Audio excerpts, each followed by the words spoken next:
He calls himself Ayman Dean.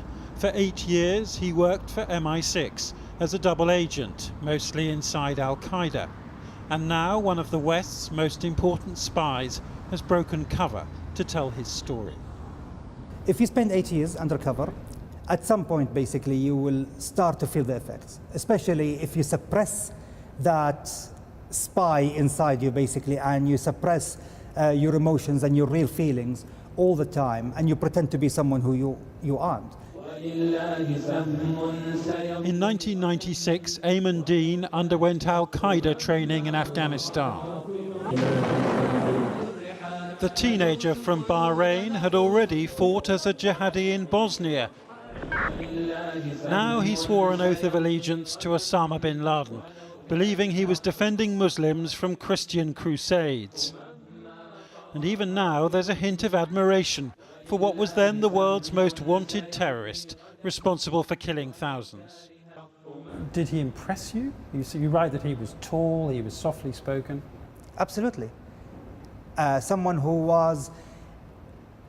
could have had a luxury life in Saudi Arabia, someone basically who could have had an easy life, and yet he gave all that up in order to serve a cause bigger than him, even if that cause was mistaken and deluded, but nonetheless he served that cause faithfully to the end.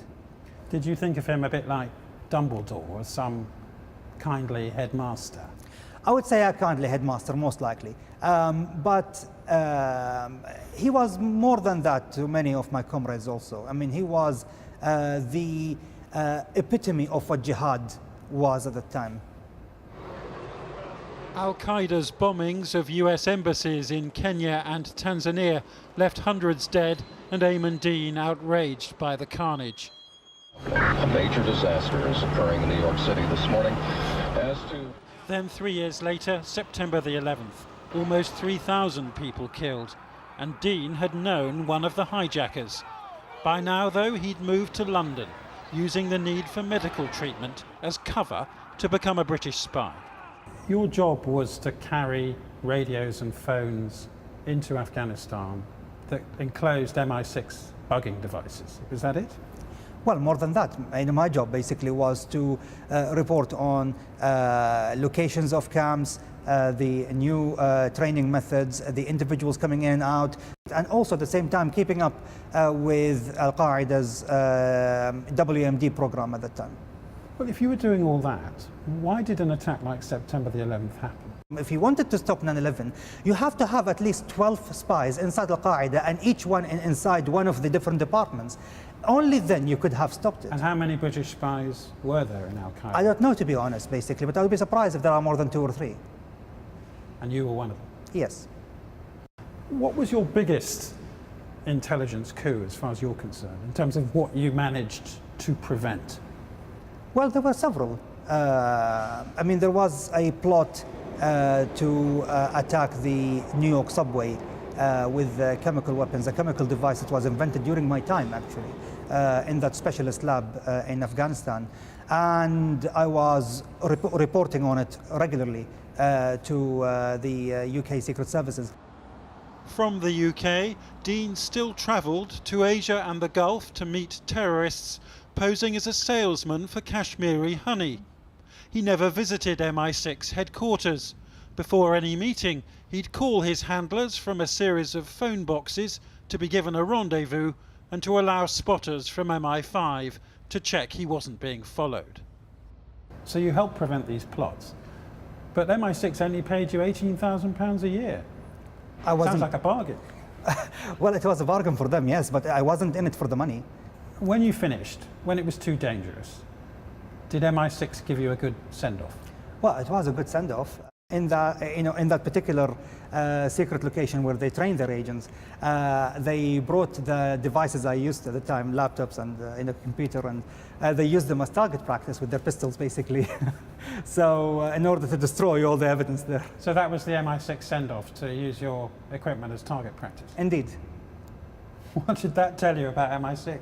They had a sense of humour? Yes, I would say so. I mean, I developed a close relationship with all of my handlers over the years, and I found them to be not just only professional, but very caring also.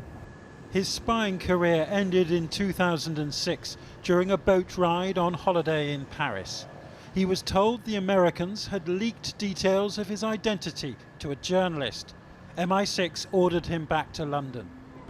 3 years later, he was followed out of this underground station by a jihadi he knew. Al-Qaeda had ordered anyone who saw him to kill him.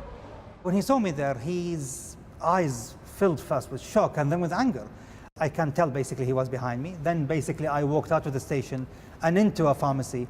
And by the time I lost him, but then it became clear to me that, staying in London, basically, I would be running into these people all the time. There was a plot to kill you 2 years ago in the Gulf. How worried are you now? Well, I take precautions. I'm not overly worried, but I take precautions to make sure that I don't end up somewhere where there is a heavy concentration of my ex-associates. But when Sergei Skripal was poisoned, didn't you think, oh dear, MI6 doesn't seem to be very good at protecting its double agents? And you're a former double agent, as he was. Indeed, but the difference here is that he is pursued by one of the great powers of the world, and many of my former comrades are either dead or in prison. With the coming of ISIS, Dean says the jihad he joined has gone down market. The university-educated terrorists of September the 11th replaced, he says, by far more low-life criminals and psychopaths, even if both groups believe they're fulfilling religious prophecy and that the end of the world is nigh. What people want to know is, how long is this going to go on? When's it going to end? I'm afraid I don't have any good news here. I think this will go on for years to come. First of all, the waves of migration coming from the Middle East and North Africa, bringing with them basically untold number of risks and potential threats to this country and Europe in general. This will be a threat for many years to come, especially with radicals being released from prison with more a resentment towards this country and possibly even greater intent. Do you have any lasting regret that you betrayed people whom you had become friends with? Well, Imam Ali said that loyalty to the treacherous is treachery in the eyes of God. Betrayal of the treacherous is true loyalty in the eyes of God. No, I did not betray a state.